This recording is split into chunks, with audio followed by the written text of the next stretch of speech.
qual a participação que o senhor teve na Revolução? O senhor é de Taubaté, sabe? O senhor está em Taubaté, foi para São Paulo. Não, eu morava em São Paulo. Estava em São Paulo, morava em São Paulo. Eu nasci em Taubaté, mas fui criado em São Paulo e no Rio de Janeiro. Uma parte de São Paulo, outra no Rio. Então, o senhor falou que o senhor se procurou, foi voluntário. Foi. Isso, então o senhor começa... Tá.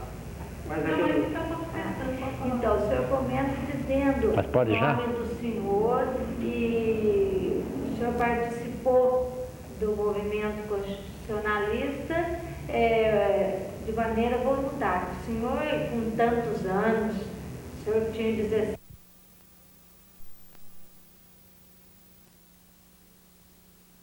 Eu me chamo Romeu Tinoco e morava em São Paulo na ocasião da Revolução de 1932. E me apresentei como voluntário no quartel-general do Exército. E de lá fiquei dando guarda uns 2 ou 3 dias, e daí como eu já era meio alto, embora tivesse 16 anos, era espadoado, então eu e mais alguns que estavam lá dando guarda, fomos escolhidos e fomos para Quitaúna. Quitaúna, por sinal, que hoje parece que se chama Osasco.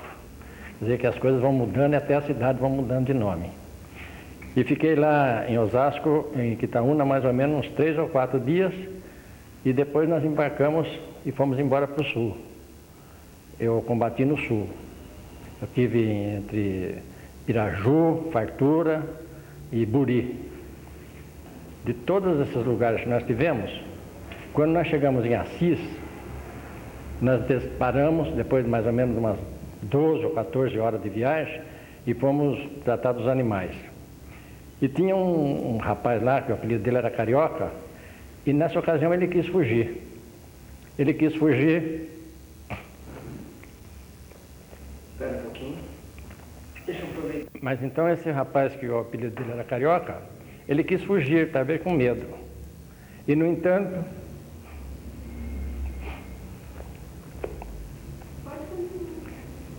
precisa ver se sai com a minha fala, né? Tá saindo, tá saindo. Mais tarde, num combate que nós tivemos numa fazenda, precisa parar um pouco mesmo, porque deixa aí. Peraí, então mas vai sair agora, o senhor que fica calmo. Eu pensei que se eu tivesse parado com você. Não, Não, ele está muito emocionado. Ele pediu que quando ele se emocionasse, para parar. Tá. O senhor, olha, procura olhar, se o senhor está olhando muito para baixo, tá? tá certo agora, né? Pode falar? Pode continuar? Isso. Então esse rapaz, conforme eu estava dizendo, ele quis fugir em Assis, e no primeiro combate que nós tivemos numa fazenda, primeiro os que eram contra nós mataram os nossos cavalos, então nós ficamos a pé e tivemos que sair rastejando por um trilho. Quando chegou na porteira, precisava uma pessoa que abrisse a porteira e a tramela da porteira era alta. Ele se apresentou ali naquele meio, levantou, abriu a porteira, foi atirado e morreu. Quer dizer, no fim morreu como um herói. Essa é uma das muitas passagens que nós tivemos no sul. Agora, de todos os combates que nós tivemos, o maior deles foi numa cidade chamada Ribeirópolis. Foi mais ou menos 3 dias de combate. Nesse combate também eu perdi diversos amigos. Perdi um chamado Martelo, um outro chamado Bicudo, um outro chamado... tinha um nome difícil de falar, parece que era Cizenando, se não me engano. E essas coisas todas trazem uma recordação para a gente, não de heroísmo, mas pelo menos de saudade e de tudo aquilo que nós queríamos fazer para o bem de todos e que parece que, pelo menos dentro das nossas possibilidades, nós fizemos.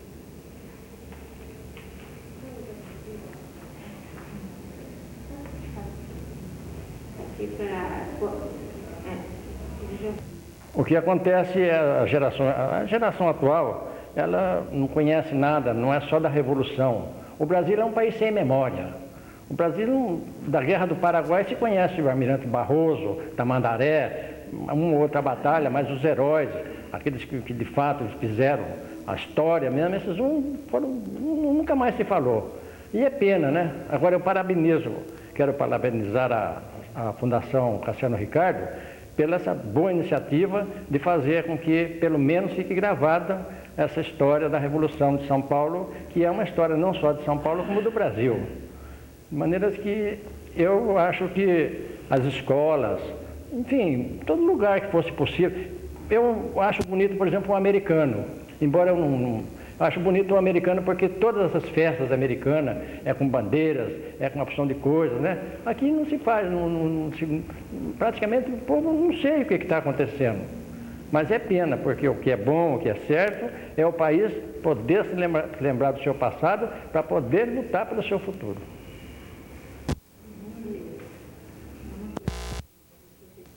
Eu não me recordo bem se foi em 1937, foi na década de 30.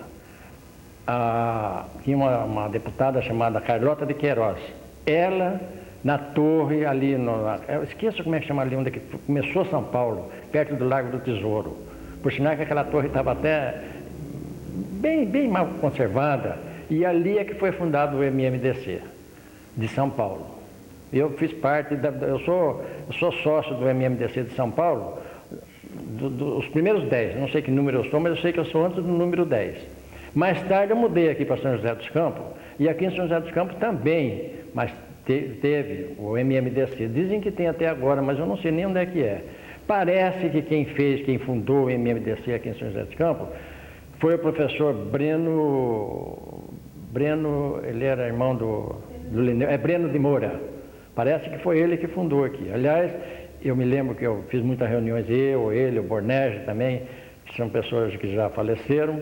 E, ultimamente, há tempo, passou muito tempo, mas um dia desse eu fui convidado a ir no núcleo do Horto Florestal, onde que a Polícia Militar de São Paulo me chamou para poder viver, para poder tomar nota, saber onde é que eu estive, da Revolução, essa coisa toda. E mais tarde, agora, fiquei muito surpreso pela comemoração que foi feita no banhado e, mais uma vez, eu acho que esses abnegados que querem fazer com que a história não morra, os meus parabéns.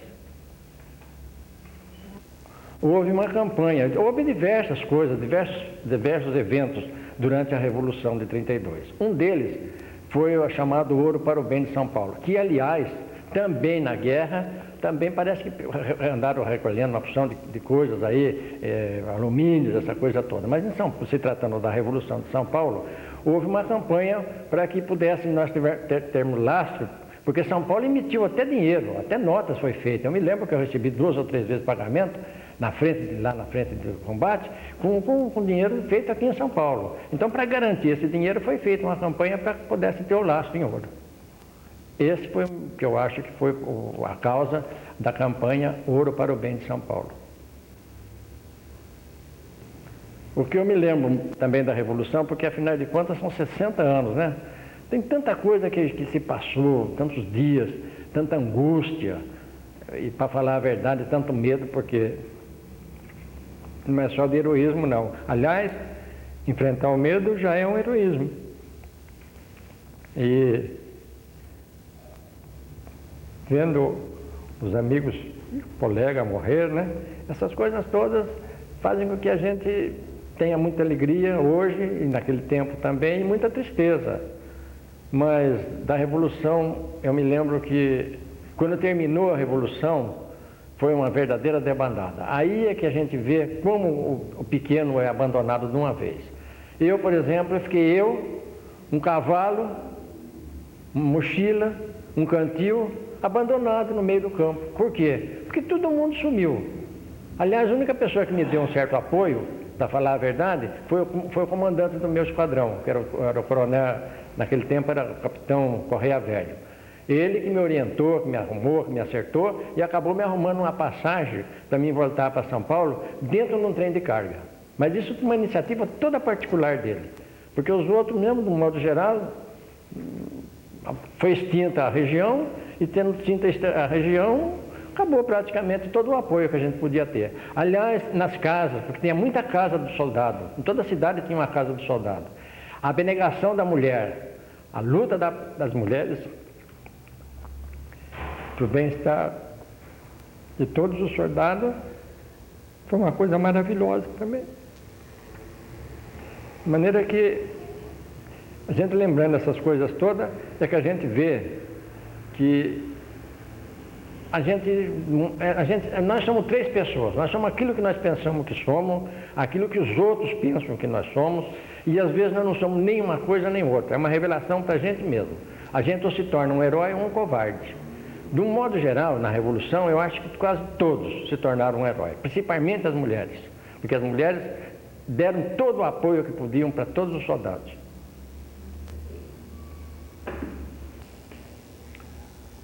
O meu nome é Brasílio Duarte. Estou atendendo um chamamento da Fundação Cultural de São José dos Campos, uma entidade que eu respeito muito, porque trata da história e da vida da minha terra, São José dos Campos. Ao responder uma pergunta que me foi feita, devo dizer de início que a minha vida, a vida do meu ser, não do meu corpo, do meu ser, ela tem sido alicerçada de surpresa em surpresa. E uma delas foi essa. Eu estava, naquele tempo, hoje Monteiro Lobato, naquele tempo Buquira, e para não confundir com Buquirinha de São José dos Campos, chamava-se Buquira Grande. Ali nós estávamos vivendo com uma farmácia. Eu sou, entre outras profissões, um prático de farmácia. E o meu patrão resolveu sair de lá com a família, porque a Revolução traria perigos e problemas para todos eles. Nesse caso, eu fiquei, porque precisava cuidar do patrimônio e, de certa forma, também atender a minha curiosidade.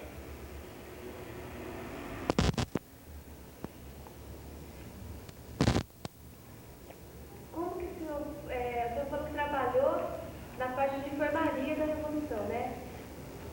A testa do comando daquele batalhão, que foi para lá em fins de julho, quase em princípio de agosto de 1932, estava sob o comando do doutor Cincinnato Pamponê. Ele era, ao mesmo tempo, comandante médico. E aquele posto é um posto avançado na divisa de Minas com São Paulo. Ali havia, naquele batalhão, muita gente nova, como naturalmente existia em toda parte. E nada de grande, extraordinário eu poderia contar. Apenas devo salientar que, sendo a minha condição de prático de farmácia e automaticamente enfermeiro do batalhão, eu não era de forma nenhuma um combatente. Eu não fui oficialmente ligado ao batalhão, mas requisitado para servi-lo. E como tal, nós fizemos até o fim da Revolução. Muito bem.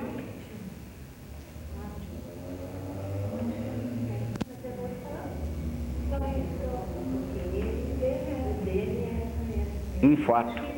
Nossa, foi ótimo. Um fato. Houve, naquele período, um fato significativo, mas não de combate. Havia, como disse de princípio, muitos voluntários novos, gente nova, e ainda trazia aquele entusiasmo e trazia ainda aquela vontade de brincar, porque eram mais ou menos, tinham ainda mais ou menos aquela ideia de criançolas. Eu tinha 17 anos naquele tempo, e os outros pouco mais, 18, 19, 20, por aí. Havia nas redondezas fazendas que produziam aguardente, que nós chamamos de pinga. E um grupo de voluntários, brincalhões, resolveram passar por trás da sentinela avançada e foram naquelas fazendas para provar aquela bebida. E depois, naturalmente, tocados, embriagados praticamente, em vez de voltarem pelo mesmo lugar, por trás da colina, vieram pela estrada e foi um desastre. Porque os sentinelas que estavam nos altos dos morros, vendo aquela turma que vinha de pulo em pulo para assustar a sentinela, escondendo aqui, escondendo ali, eles deram alarme com tiros e intimaram cavaleiros para que fossem ao comando, e foi aquele reboliço na cidade. Todos ficaram apavorados e saímos da cidade de qualquer maneira, de charrete, com animais, a pé, arrastando criança.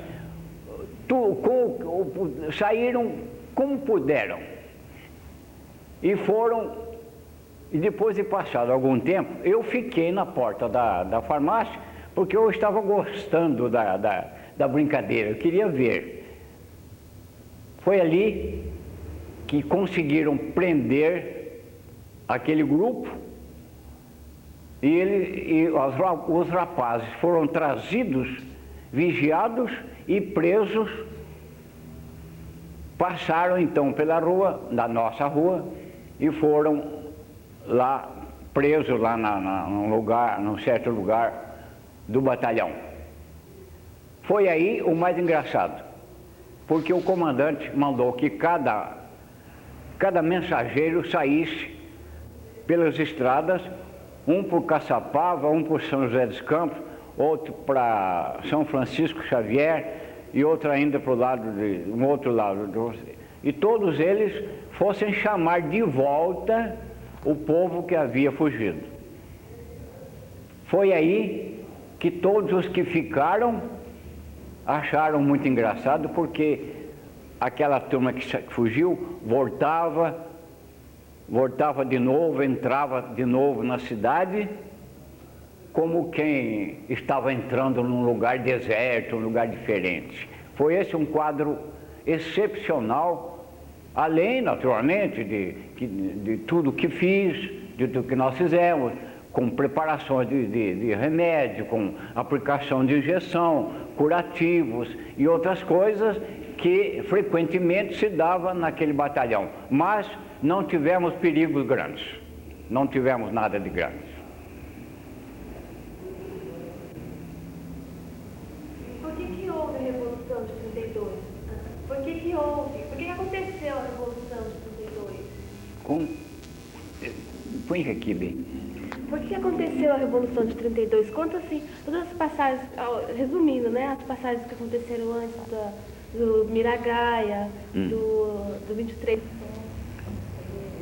Com respeito à parte da história da Revolução, eu cheguei a conhecer um dos elementos do MMDC, que era Miragaia,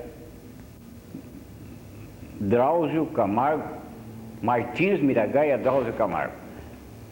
Euclides Miragaia era um estudante, como os outros também eram estudantes. E esse fato que se deu no dia 23 de maio, na Praça da República, em São Paulo, eu praticamente sei até o lugar onde se deu, mas eu só tive conhecimento da ocorrência depois. E toda a movimentação dessa história da Revolução em São José dos Campos, eu tive conhecimento do capitão José de Elias, do doutor Dorival de Elias, que ainda está aí, e de outros elementos, como Plínio, de outros elementos que nós tivemos contato e me contavam coisas de participação direta, porque eu, como disse no começo, não tive participação direta. Foi uma das surpresas da minha vida.